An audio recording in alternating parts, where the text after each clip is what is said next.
menindaklanjuti kasus penembakan yang dilakukan oleh seorang petugas kepolisian berpangkat brigadir terhadap satu keluarga di Lubuk Linggau yang menumpang mobil sedan berplat BG 1488 ON dan menewaskan dua warga sipil.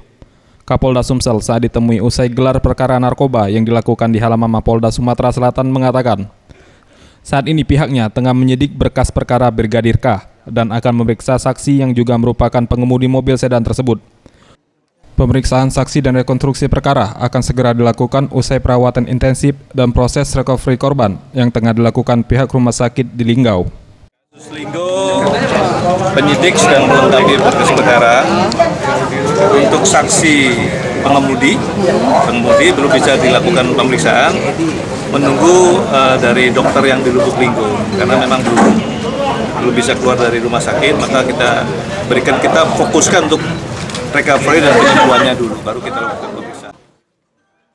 Saat ini, setelah sempat dirawat di Rumah Sakit Bayangkara Polda Sumsel, keempat korban yang dinyatakan sehat telah diperbolehkan kembali berkumpul bersama sanak saudaranya.